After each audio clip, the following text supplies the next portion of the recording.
Howdy folks, and welcome to the Hillbilly Kitchen. Today we're going to be making chocolate fudge.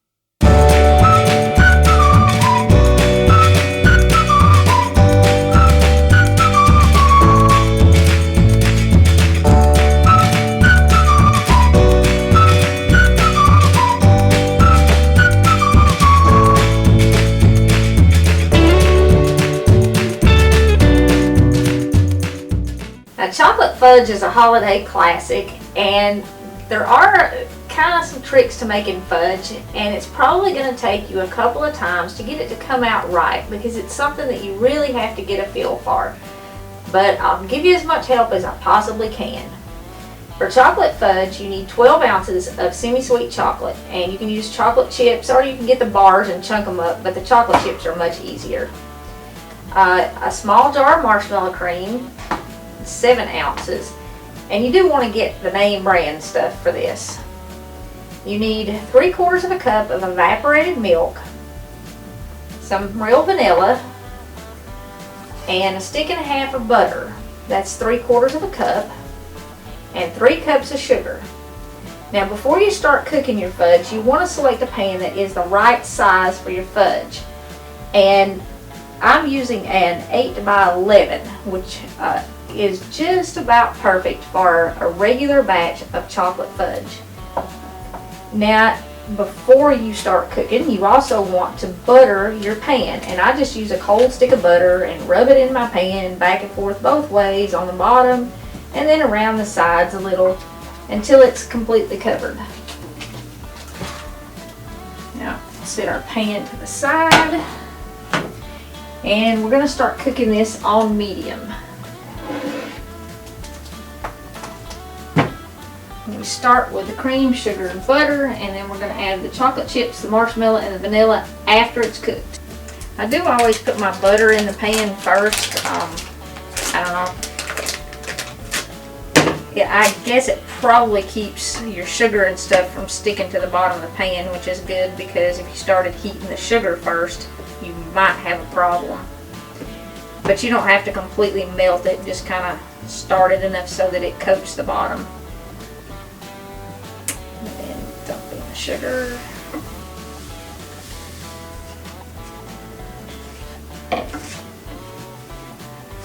And the evaporated milk.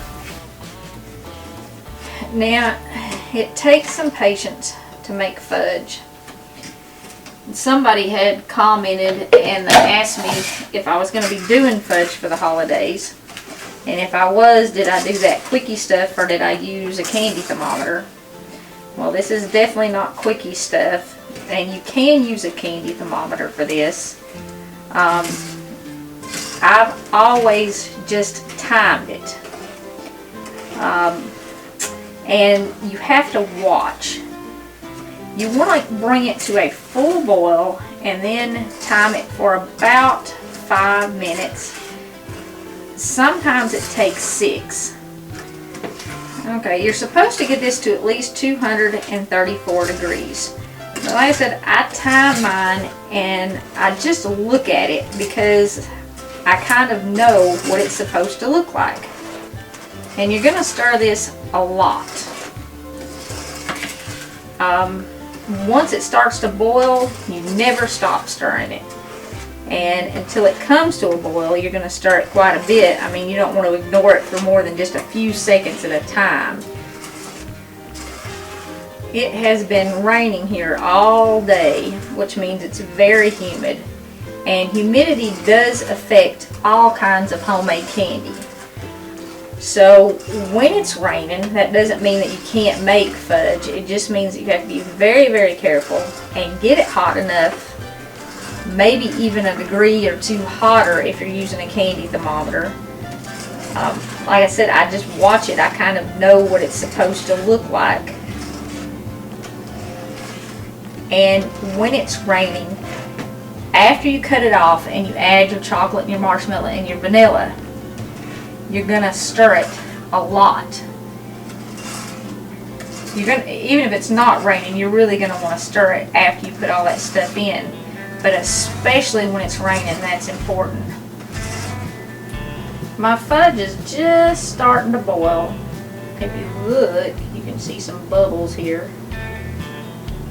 But if you're using the timer method, you do not want to turn your timer on yet. You want to wait until it comes to a full rolling boil. And I'm just barely getting bubbles, so it's not time to turn that timer on yet. If you have the candy thermometer, it doesn't matter. I mean, you don't really have to pay attention to this. Just don't stop stirring it. From this point on, make sure you keep stirring, because it'll scorch really, really fast. Okay, now we have a full boil. And I'm going to set my timer for 5 minutes. Now, it may take a little longer than that, especially since it's raining today. But when my kids were all in school, I would make, I don't know, probably 100 pounds of fudge every year at Christmas. And they would take it to their teachers and the school administrators and their friends. And we would also do chocolate chip cookies and Christmas cookies, and you can make a little gift basket or a gift tin or a gift box. And fudge, if you buy it, depending on where you buy it, is between $6 and $12 a pound. So it does make a good gift, and like I said, it takes a little bit of practice, so not everybody makes fudge around the holidays. And if your first batch or two of fudge doesn't come out absolutely perfect, I wouldn't worry too much about it, because as long as you don't burn it, anything with that much chocolate and sugar in it, somebody's going to eat it. If you're trying to do the timer method, if you look, you can see what we have here is really kind of white and cloudy. When it gets hot enough, it's going to turn more yellow, and it's going to be a little clearer. I mean, it's certainly not going to be clear enough that you can see the bottom of the pan, but it will turn a lot more yellow or caramely colored, I guess is the right word. Okay, there's my timer, and it is starting to get a little more caramel or butterscotch color, or whatever you want to call it in it, but it's not quite there, so I'm going to give it just a little bit longer.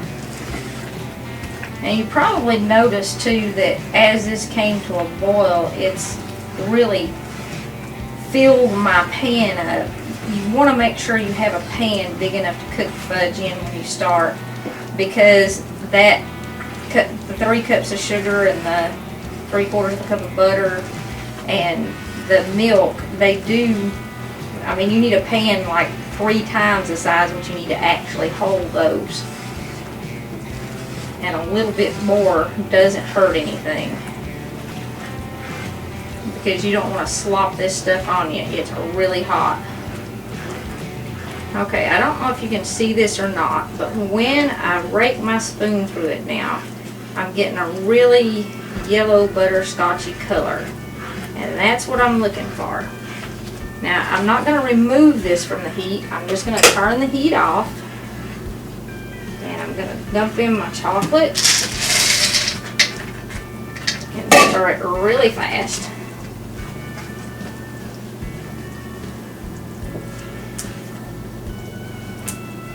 I don't want my chocolate to scorch.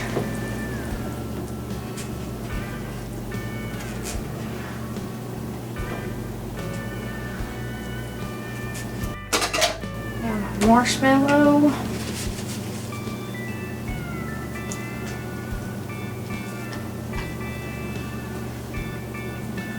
Now this is really stiff, and it is kind of hard to stir.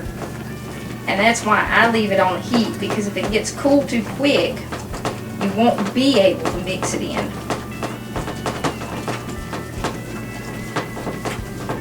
add in the vanilla, at least a teaspoon, a little more if you like, and I always put a little more. I probably put a teaspoon and a half to 2 teaspoons.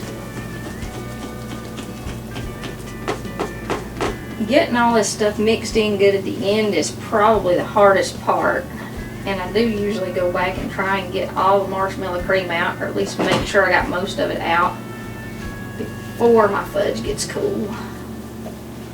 If this is your first time making fudge, you might want to pick a dry day, as it is much easier to get it to come out on a dry day. But you want to stir it at least as much as what I'm doing now, even on a perfectly dry day, because you have to get a little bit of air into your fudge. Years ago, right after my daughter Jackie got married, I was teaching her how to make fudge, and I left her standing at the stove and told her to really stir it good, and I went to do something else, and she stirred it until it got completely cold and it was getting hard, and we had to press it into the pan, and it didn't have that pretty sheen on the top because it had already gotten too cold when we poured it into the pan. So don't stir it until it gets cold and starts to stiffen up on you. Okay, I think that's mixed up good. Now I chose this size pan because I want my fudge to be at least an inch thick.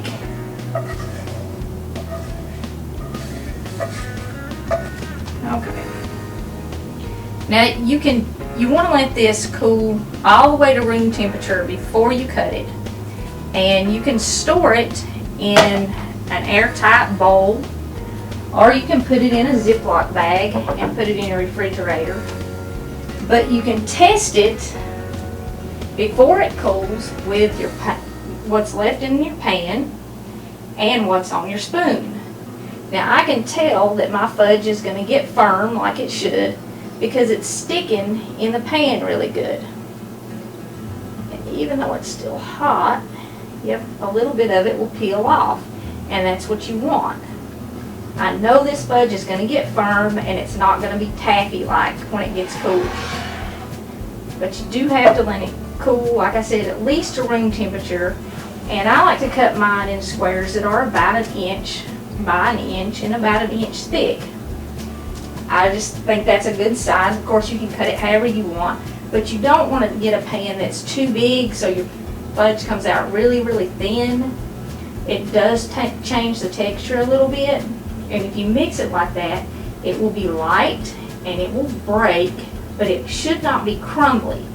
If it gets crumbly, it got too hot and you cooked it too long, and you probably mixed it too long.